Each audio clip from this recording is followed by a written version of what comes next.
আকাশ জুড়ে মেঘের ভেলা, মা আসছেন, শুরু হবে মেলা। শিউলি ফুলের গন্ধে মাতে মন, আনন্দে ভরে উঠবে সবার ভুবন।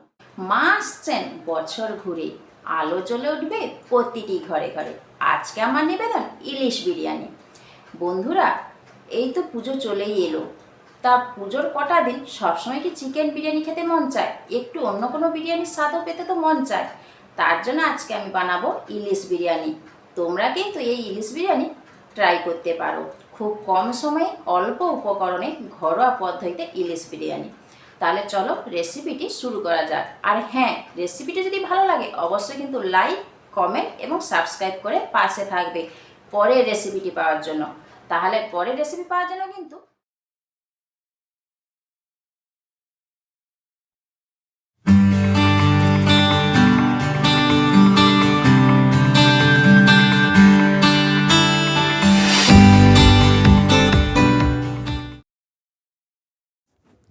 ফার্স্ট কিন্তু মাছগুলোকে ধুয়ে এরকম নুন হলুদ দিয়ে 5 থেকে 6 মিনিট মতো ঢাকা দিয়ে রেখে দেবে। এবার আলুগুলোকে বিরিয়ানির সাইজে কেটে নেবে।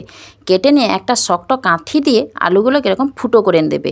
তাহলে আলুগুলো যেমন সুসিদ্ধও হবে আর খেতেও কিন্তু খুবই সুন্দর লাগবে। আর ভেতরে কিন্তু মশলাটা ঢুকে গেলে আলুটা কিন্তু খেতে খুবই সুস্বাদু লাগবে। তার জন্য আলুগুলোকে এরকম ফুটো করে রেখে দেবে। এরপরে আলুগুলোর মধ্যে 1 চামচ নুন আর 1 চামচ হলুদ দিয়ে 5 মিনিট মতো রেখে দেবে। তাহলে আলুগুলো কিন্তু ভালোই সুসিদ্ধ হয়ে যাবে।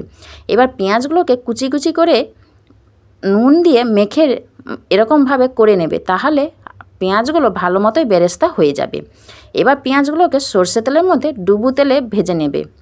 আর এরকম লাল করে ভেজে নিতে হবে। বেরেস্তাটা কিন্তু দরকার বিরিয়ানিতে, তার জন্য পেঁয়াজটাকে লাল মুচমুচে করে ভেজে নিতে হবে। এবার পেঁয়াজটাকে তুলে একটা পাত্রে রেখে দিতে হবে। এখন এবার সেই তেলের মধ্যে দিয়ে দিতে হবে আলুগুলোকেও এরকম দিয়ে একটু চাপা দিয়ে 2 মিনিট মতো রেখে দেবে। আবার 2 মিনিট পর খুলে এরকম এপিট আর ওপিট করে উলটপালট করে দেবে।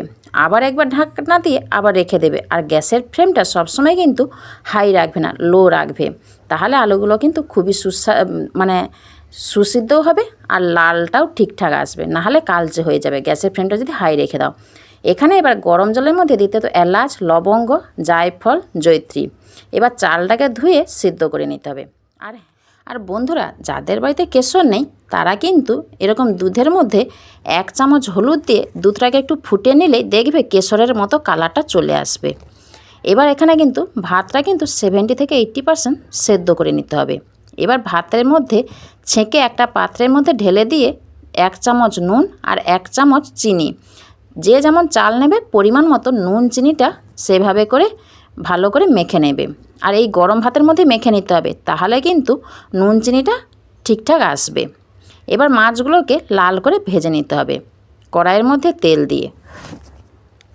আর যেহেতু ইলিশ মাছ নরম, তার জন্য সাবধানে কিন্তু নাড়াচাড়া করতে হবে, নাহলে আবার ভেঙে যেতে পারে। যার জন্য সাবধানে নাড়াচাড়া করে লাল করে ভেজে নিতে হবে। এখন এবার লাগবে পেঁয়াজ কুচি, আদা বাটা, রসুন বাটা, আর লাগবে ফেটানো টক দই, আর লাগবে গরম মশলার গুঁড়ো, আর লাগবে বিরিয়ানি মশলা গুঁড়ো। এবার একটা পাত্রের মধ্যে সর্ষের তেল দিয়ে পেঁয়াজটাকে লাল করে ভেজে নিতে হবে। এখন এবার মশলা করার পালা। যেহেতু ইলিশ বিরিয়ানির মশলাটাই আসল, যার জন্য পেঁয়াজটাকে লাল করে যাতে তাড়াতাড়ি হয় তার জন্য 1 চামচ নুন দিয়ে দেবে। হলে ভালোভাবে পেঁয়াজটা কিন্তু ভাজা হয়ে যাবে। এরপরে আদা বাটা আর রসুন বাটা দিয়ে মশলাটা ভালো করে কষিয়ে নিতে হবে। এরপর দিয়ে দিতে হবে 1 চামচ হলুদ আর দিয়ে দিতে হবে 1 চামচ কাশ্মীর লাল লঙ্কার গুঁড়ো। এবার মশলাটা ভালো করে কষে নিতে হবে। সবসময় মাঝারি আঁচে কিন্তু মশলা কষানোর চেষ্টা করবে, তাহলে দেখবে মশলাটা কিন্তু ভালোই একটা স্বাদ চলে আসবে। এরপর দিয়ে দিতে হবে সেই ফেটানো টক দই। এরপরে মশলাটাকে আবার ভালো করে কষাতে হবে যতক্ষণ না নিচ থেকে তেল ছেড়ে আসছে। আবার সেই ফেটানো টক দইয়ের বাটিতে যে জলটা, সেই জলটা ধুয়ে দিয়ে দিতে হবে। এখন এবার 1 চামচ চিনি দিয়ে মশলাটা ভালো করে কষিয়ে নিতে হবে। কষে নেওয়ার পর সেই আলুগুলো যে ভেজে রেখেছিলে সেই আলুগুলো এর মধ্যে দিয়ে দাও। এবার কিন্তু 5 মিনিট মতো ফুটিয়ে নিতে হবে। তাহলে আলুগুলো কিন্তু খুবই সুস্বাদু হয়ে যাবে আর খেতে খুবই সুস্বাদু লাগবে। এবার একটা পাত্রের মধ্যে তুলে রেখে দিতে হবে। এখানে বিরিয়ানি যে হাঁড়িটাই করবে সে তাতে কিন্তু নিচে কিন্তু একেবারে ঘিটা মাখিয়ে নিতে হবে ভালো করে। আর একটা কথা সবসময় মাথায় রাখবে বন্ধুরা, নিচে কিন্তু গ্রেভি আর আলু মাছ এগুলো যদি দিয়ে দাও, দেখবে বিরিয়ানির যে চালটা যখন দেবে না, নিচে কিন্তু একটুও লেগে যাওয়ার সম্ভাবনা থাকবে না, পুরো ঝরঝরে হয়ে যাবে, একটুও লাগবে না। আর উপর থেকে দিয়ে দিলাম আমি একটু খোয়া ক্ষীর, এটা অপশনাল, তোমরা চাইলেও দিতে পারো, না চাইলেও দিতে পারো। এরপরে লেয়ার করার পালা। এবার বিরিয়ানি আমি এখানে কোনো লেয়ার করলাম না, একেবারেই ভাত চালগুলো দিয়ে দিলাম। এবার উপর থেকে দিয়ে দিলাম সেই বেরেস্তা। এখন দিয়ে দিলাম বিরিয়ানির মশলার গুঁড়ো, আর দিয়ে দিতে হবে গরম মশলার গুঁড়ো, আর দিয়ে দিতে হবে সেই দুধ, হলুদ ভেজানো দুধ। তোমরা কিন্তু কেশর ভেজানো দুধটাই দেবে, আমার কাছে যেহেতু কেশর ছিল না তার জন্য আমি হলুদ দিয়েই রেখেছিলাম। আর কালারটা দেখেছো কিন্তু কেশরের মতনই চলে এসেছে। আর দিয়ে দিতে হবে 2 চামচ ঘি দিয়ে এবার আটা কড়া দিয়ে পুরো মুখটা কিন্তু ভালো করে সিল করে দিতে হবে, যাতে না বাষ্প বেরিয়ে যায়। এবার সবসময় লো আঁচেই এই বিরিয়ানির হাঁড়িটা কিন্তু বসাতে হবে 20 থেকে 25 মিনিট মতো। কখনো কিন্তু তাপ কিন্তু বেশি দিবে না, তাহলে কিন্তু নিচে লেগে যাবে আর পোড়া ভাব লাগবে ভাতটা, তখন খেতে একেবারে তেতো লাগবে। আর আস্তে আস্তে এরকম 20 থেকে 25 মিনিট পরে হাঁড়িটা খুলে এবারে আটাগুলোকে ভালো করে ছাড়িয়ে নিতে হবে, দিয়ে একটি পাত্রে বিরিয়ানিটা ঢেলে দাও। দেখেছো কতটা ঝরঝরে হয়েছে?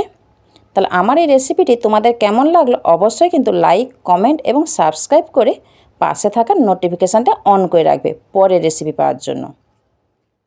এবার পুজোতে কিন্তু এই ইলিশ বিরিয়ানিটা তোমরা কিন্তু ট্রাই করতেই পারো। এই ইলিশ বিরিয়ানি তোমাদের কেমন লাগলো? যদি ভালো লাগে অবশ্যই কিন্তু লাইক, কমেন্ট এবং সাবস্ক্রাইব করে পাশে থাকবে পরের রেসিপি পাওয়ার জন্য।